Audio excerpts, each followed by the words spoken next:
วันเวลานาทีจะหมุนเปลี่ยนไปทะเล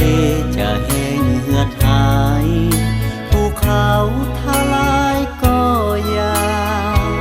แม้นฟ้าจะปีนแผ่นดินจะไหวตามมาแต่แห่งหาเพ่งศรัทธาใจปรารถนายังมันสองเฮาเคยนอนห่วมมอนห่วมเฮียงเสน่หาซื่นสมสุขสมอุลาบัดนี้ต้องมาไกลห่างน้องอยู่อย่างใดสุขใจหรือเศร้าโศกสันส่วนตัวอายเองแค่นั้นอยู่เดียวแสงจะเปี่ยวคอยคิดทอดน้องก็ได้แต่มองภาพถ่ายขอฝากความในหัวใจกับสายลมลอยว่ายังหาหักมัน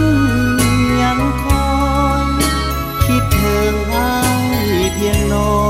ยแต่บ่น้อดวงใจถึงเฮาไกลกันจะนานจากฟ้าจากปี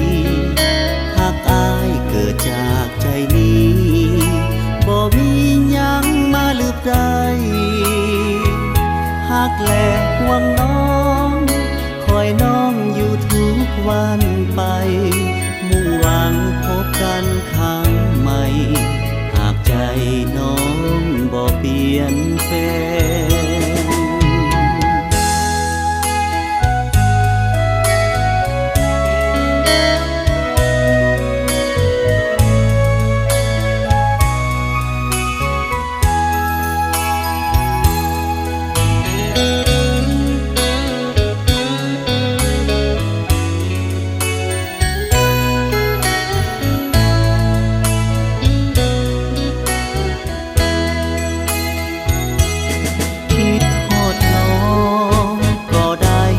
มองภาพถ่ายขอ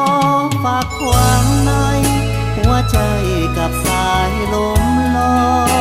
ยว่ายังหาหักมัน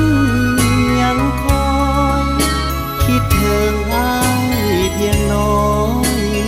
แต่บ่น้อดวงใจถึงเฮาไกลกัน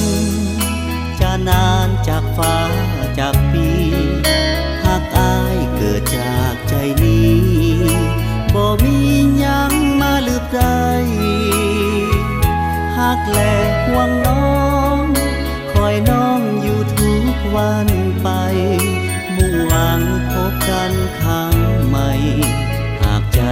น้องบ่เปลี่ยนแปลง